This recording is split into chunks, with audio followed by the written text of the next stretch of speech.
This is a tube screamer. Tube screamer. Tube screamer. Tube screamer. Well, they're all tube screamers.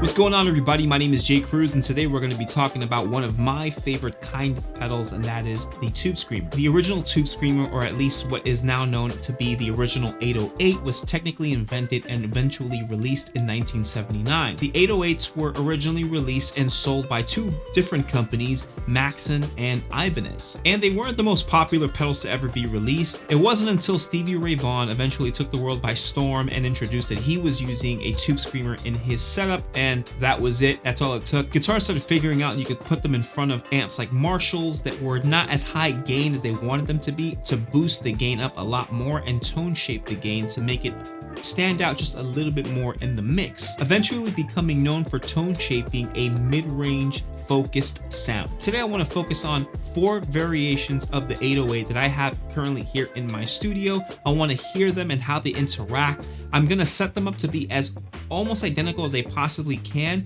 and I still think that we're going to hear some differences. I'm kind of an 808 snob, and I definitely can tell the difference between the 808s. I know when I hear a good one, I know when I hear a not so good one, so hopefully today we can help identify the differences. Today we have the Ibanez Tube Screamer Mini. We're also going to take a look at one of the most inexpensive 808s available in the market today, and that is the Joyo Vintage Overdrive. Then we're going to check out a relatively unknown pedal, the Asterios Overdrive by Iridium Effects. We've checked this out before, but I want you to hear it in comparison to other 808s because I think you'll be relatively surprised with how good this one is. And then of course this pedal needs no introduction here on my channel because you guys know I've been using this pretty much every single day for the entire year now, the Broken Arrow by Jackson Audio. Without further ado, let's hear what these pedals sound like.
So there you have it. Those are the variations in tube screamers. For me, if you're listening from a broad standpoint, they all sound exactly the same. And I mean very, very broad, meaning like they all have this same similar thing, this attack in the mid-range frequency, the way the gain saturates, the way it kind of it's gnarly, and the way it rings out, all very familiar sounding, clearly a Tube Screamer circuit. But if you listen to the details, and especially when you play with the pedals, you immediately can tell the differences between every single pedal. The Tube Screamer Mini is the one that I started off with because it's being made by a company that originated pretty much the Tube Screamer, so I think that they understand it the best than a lot of other companies do. This was on my pedal board for many years, and there was a good reason for that. It just truly represented a Tube Screamer sound at an affordable price. Of all of the pedals, I felt like it kind of had the smallest sound, and it's ironic because it is the smallest pedal. But it's not just that. I think that the modern Tube Screamer has been developed for a long time now, where they've just learned to make it, have a little bit more body to kind of better suit the characteristics of an original Tube Screamer. Though I still think that for the money, this is probably one of the best versions you can get in the market today. The most affordable and most shocking of them all is probably the Joyo Vintage Overdrive, because it really is probably one of the better sounding Tube Screamers that I've ever played. I think the average going rate for this brand new is around the $40 mark. You could pick these up for as low as $15. So these are not expensive pedals, but they're also not made to be the most durable pedals, right? Even Joyo admits to having to improve on the durability of their products throughout the years after running this line and realizing that they had some issues with this. When it came to playing a little bit softer, a little bit lighter, adding effects, it muddied up a little bit, and it wasn't quite my cup of tea. So I think it does the high gain thing really, really well. And if you wanted an affordable Tube Screamer that can do kind of in-your-face sounds, this is the guy. Though the Asterius is probably the most unknown of all of the pedals that I showcased today, it is probably one of the more versatile ones within the line. Though I only showcased just one setting, the volume, the drive, and that tone really play a massive role with this pedal. Moving these knobs just a little bit totally change the character and can really